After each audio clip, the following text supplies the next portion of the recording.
এই যে এইটা ছিল অরিজিনাল সিরিজটা, তারপরে compact form of the Fourier series, তারপরে exponential form of the Fourier series. তো আমরা লাইন স্পেকট্রাম আঁকি সিএন দিয়ে, তোমরা এর আগেও দেখছো, এর আগের দিন ক্লাসে আমরা অঙ্ক করাইছি, কিংবা গত ক্লাসেও একটা আবার ওই পুরোনো অঙ্কটা একটু রিপিট করছিলাম। সিএন দিয়ে আমরা লাইন স্পেকট্রামটা ড্র করি। সিএন এর অ্যাম্পলিটিউড ভার্সাস ফ্রিকোয়েন্সি হচ্ছে আমাদের ফ্রিকোয়েন্সি স্পেকট্রাম অথবা অ্যাম্পলিটিউড স্পেকট্রাম, আর সিএন এর অ্যাঙ্গেল ভার্সাস ফ্রিকোয়েন্সি হচ্ছে আমাদের phase spectrum. As a whole, যেহেতু আমরা সমগ্র জিনিসটাকে লাইন দিয়ে রিপ্রেজেন্ট করি, সেই জন্য আমরা বলছি লাইন স্পেকট্রাম, জেনারেল টার্ম। এখন এই সিএন এর যে ইন্টিগ্রেশনটা, এটা একটু ঝামেলা আছে, একটু ক্লামজি। এর আগের দিন দেখছো যে একটা সবগুলাই দেখবা সিএন ওলাগুলি আসলে একটু ক্লামজি আছে, কিন্তু সিএন আলটিমেটলি বের করতেই হয় আমাদের। এখন এই অরিজিনাল যে সিরিজটা আছে, সেই অরিজিনাল সিরিজের মধ্যে দেখো এটা combination of even and odd function, cos আর সাইন দুইটাই আছে।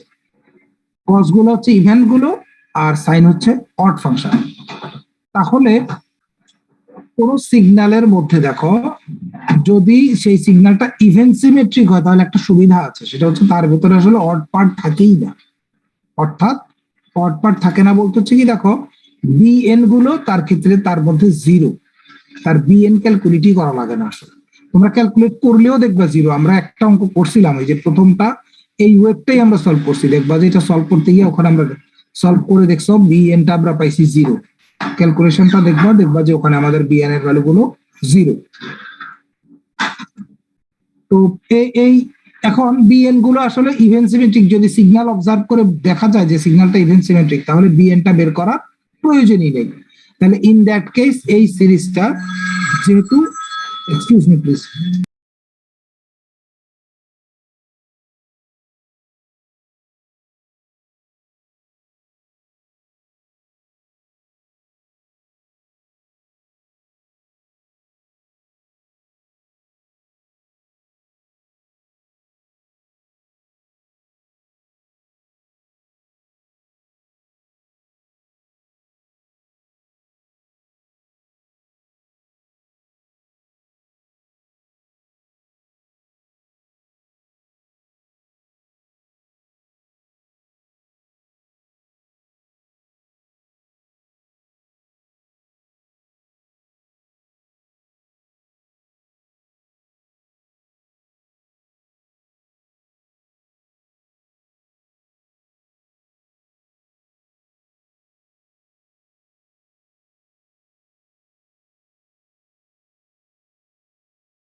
আচ্ছা সরি, এক্সকিউজ মি।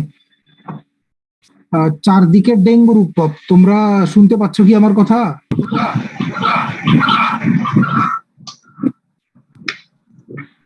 হ্যাঁ জি স্যার। জি স্যার। মানে আমার ব্যক্তিগত ব্যাপার আর কি, তাও বলি, এই যে ফোনে আমার এক ডাক্তার বন্ধু, তার দুইটা বাচ্চাই আইসিইউতে এখন ডেঙ্গু নিয়ে।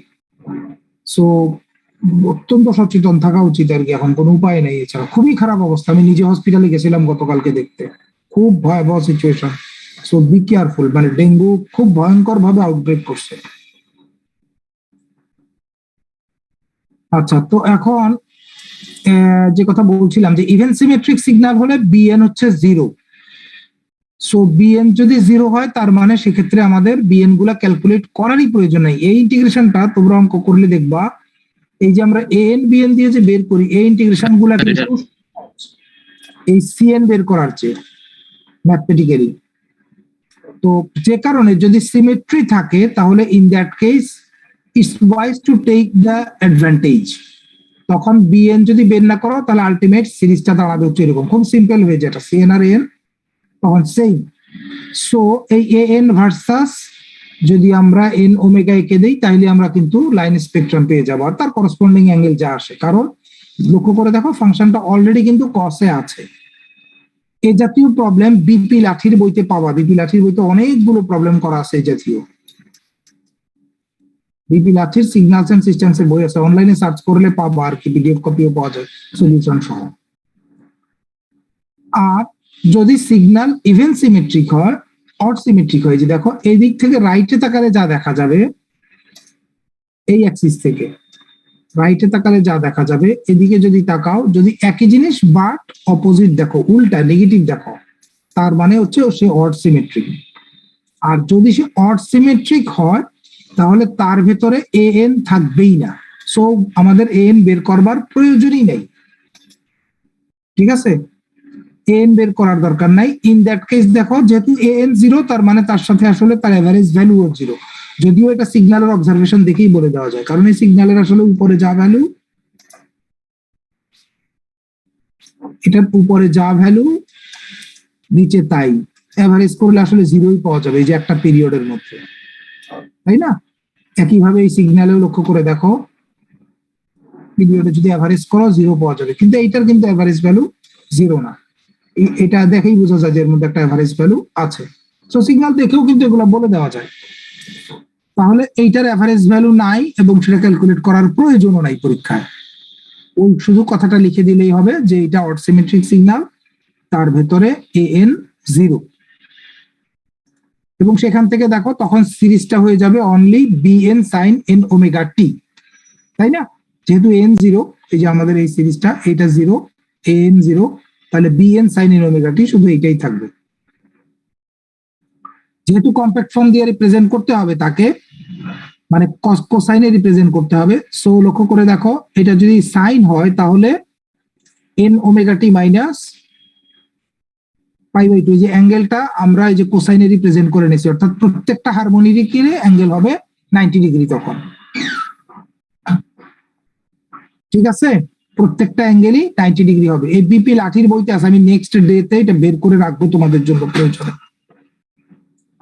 ক্লাসরুমে দেখি আমি বের করে পোস্ট করে দেবো না, এই এন বি এন দিয়ে সলভ করা প্রবলেম। সো যদি সিমেট্রি থাকে তাহলে ইন দ্যাট কেস আমরা এইটাই ইউজ করতে পারি, কারণ সিমেট্রি থাকলে এই ইন্টিগ্রেশন গুলা রাদার ইজিয়ার দেন সিএন, এই যে এক্সপোনেনশিয়ালের যে ইন্টিগ্রেশনটা, এটার চেয়ে ইন্টিগ্রেশন গুলো ইজি, সো ইজিলি বের করে ফেলা যাবে।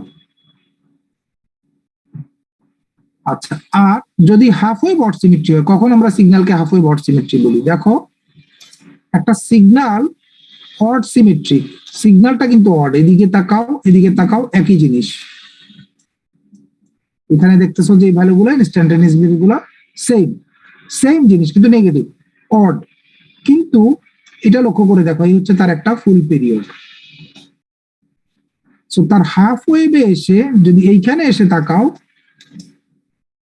এইখানে তাকাও, এইখানে যে ভ্যালু দেখবা, হাফ ওয়েভেও যদি অড সিমেট্রি পাও, হাফ ওয়েভেও যদি অড সিমেট্রি পাও, তাহলে ইন দ্যাট কেস এখানে যে ভ্যালু দেখতেছো এটা পজিটিভ, এখানে যা দেখতেছো same value but negative. Half ওয়েভেও যদি সেম ভ্যালু দেখো,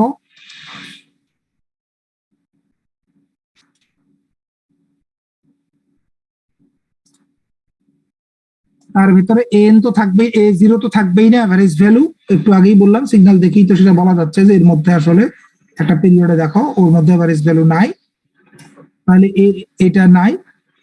আর এর ভিতরে ইভেন হারমোনিক গুলো থাকবে না, এন বিএন দুইটাই থাকবে বাট ইভেন হারমোনিক গুলো থাকবে না। এই লক্ষ্য করে দেখো, ইভেন হারমোনিক গুলো নাই, সো ইভেন হারমোনিক গুলো বের করবার প্রয়োজনই নাই। আছে কোনগুলো?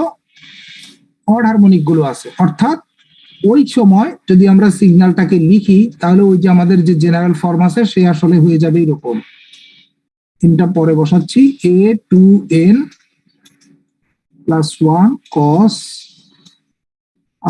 Two N plus one omega T plus B two N plus one sine two N plus one omega T, সে তখন হয়ে যাবে, তাহলে এন ইকুয়াল টু হবে আসলে 0 থেকে ইনফিনিটি, কারণ এন ইকুয়াল টু 0 বসালে 1, তারপরে 1 বসালে 3, তারপরে মানে 2 বসালে 3, সরি 2 বসালে 3,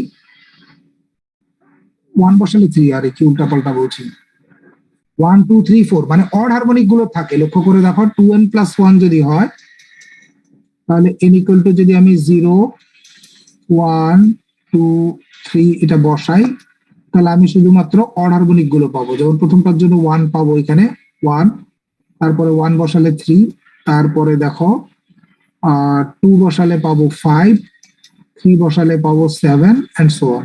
এইভাবে আমরা দেখো শুধু অড হারমোনিক গুলো পাবো, এই জন্য রিপ্রেজেন্টেশনটা এইভাবে লেখা আর কি। এটা থেকে কিন্তু লাইন স্পেকট্রাম আঁকা যাবে না, কারণ এর ভিতরে এ এন বি এন দুইটাই যদি থাকে তাহলে ইন দ্যাট কেস সিএন কিন্তু বের করতে হবে। সিএন হবে তখন 2n+1 এবং root over of A 2n+1 এর স্কোয়ার প্লাস বি 2n+1 এর square. And in that case psi N বের করলে এটাও কিন্তু এইভাবে ইন্ডিভিজুয়ালি বের করতে হবে। B 2n+1 2n+1।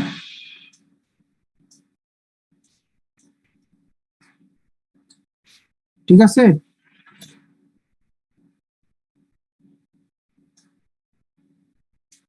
শুনতে পাচ্ছ? জি স্যার। আচ্ছা, তো এখন এইভাবে অঙ্ক সলভ করতে গেলে হয়ে যাবে অঙ্কটা বড়। যদি এন বি এন দুইটাই দেখো যে আছে, তখন হচ্ছে আনওয়াইজ আসলে এই টেকনিকে যাওয়া, কারণ আমরা আসলে পরীক্ষা লাইন স্পেকট্রাম পর্যন্ত বের করতে দেব। তখন আচ্ছা স্যার, হ্যালো হ্যালো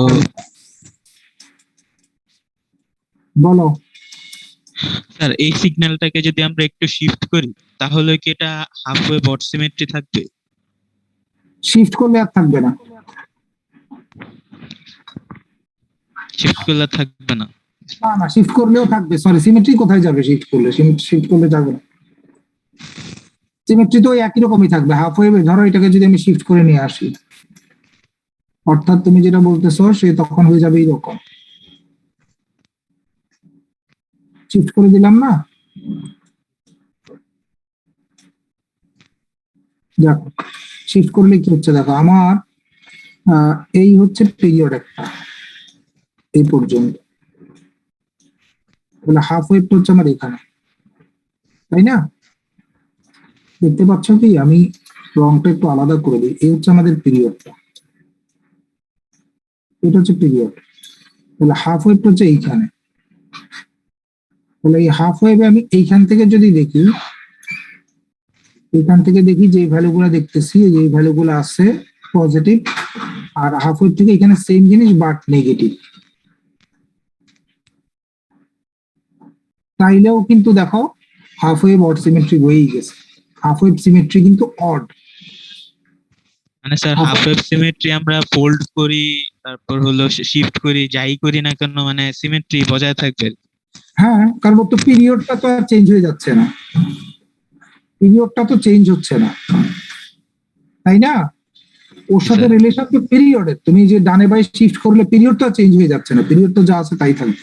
সেটা এইখান থেকে দেখো, অথবা তুমি যদি এই পর্যন্ত পিরিয়ড কাউন্ট করো, এই যে এইটা এই পর্যন্ত নাও, তাও দেখো একই সমস্যা থেকে যায়। ঠিক আছে, তো ইন দ্যাট কেস তোমার কিন্তু এন বি এন বের করাটা হলো আনওয়াইজ আসলে তখন, কারণ দুইটা ইন্টিগ্রেশন করা লাগছে, ম্যাথমেটিক্যালি প্রবলেমটা লম্বা হয়ে যাবে এবং প্রত্যেকটা হারমোনিক ইন্ডিভিজুয়ালি এরকম ক্যালকুলেট করতে হয়।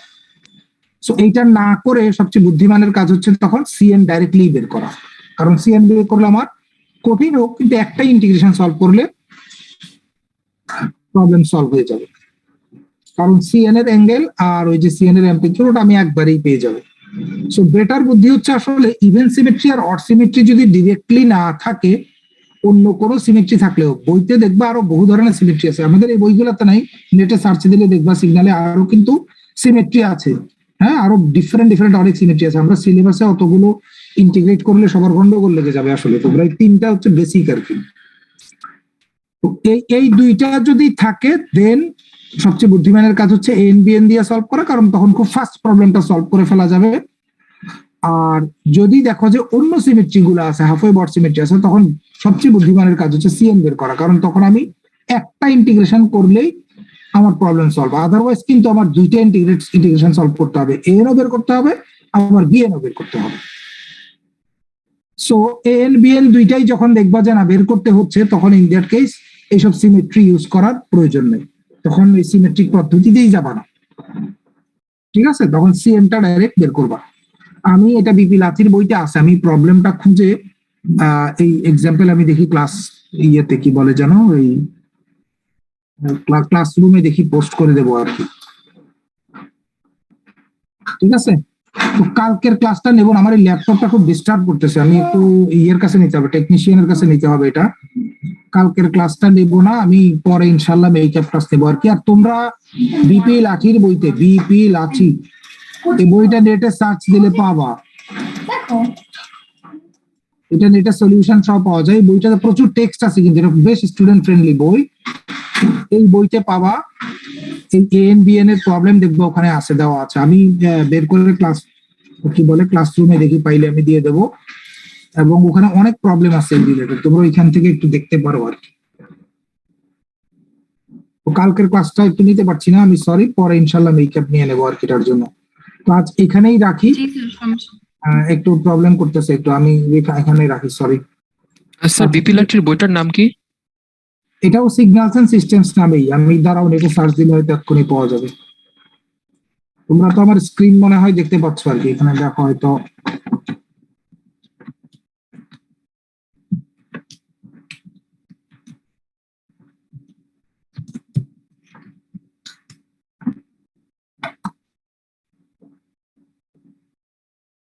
এই হচ্ছে বইটা, এই যে সিগন্যালস এন্ড লিনিয়ার সিস্টেমস এই নামেই আছে, principal of linear systems and signals, এই যে এই নামে আছে বইটা। এটাই যে এখানে পাওয়া যাবে, লাইব্রেরি জেনেসিসে গেলে বইটা পাওয়া যায়। আমরা তো ইলিগালি আসলে এটা ফর্মাল ক্লাস নিতেছি, তো সেটাই মুশকিল, এই জন্য এখানে সার্চ দাও, এটা পাবা। দেখছো এই যে বইটা আছে, এখান থেকে ডাউনলোড করে নিও, তাইলেই হবে। দেখতে পাইছো? জি স্যার। জি স্যার। এখানে আছে এই লাইব্রেরি জেনেসিস, এখানে দেখলে যে বইটা আছে, দেখো এই বইটার মধ্যে এই দেখো বইয়ের কভার শিট সহ এই বইয়ের ফুরিয়ার সিরিজ চ্যাপ্টারের মধ্যে দেখবা যে ওখানে দেখবা এটা আছে আর কি। আমি দেখি, দাঁড়াও, যেহেতু এই পর্যন্তই চলে আসছি, তাহলে একটু দেখে দিই, তাহলে হয়তো হয়ে যাবে। আর নাইলে আমি পরে এটা বের করে ইয়ে করে দেবো, ওই ক্লাসরুমে যে কয় পাতা লাগে ওই কয় পাতা পোস্ট করে দেবো আর কি। আচ্ছা ঠিক আছে, থ্যাংক ইউ, আমি এখানেই রাখি, এটা একটু বেশি ইনলিগাল জব হয়ে যাচ্ছে। ঠিক আছে, স্যার আসসালামু আলাইকুম। Hello sir. ওয়ালাইকুম আসসালাম।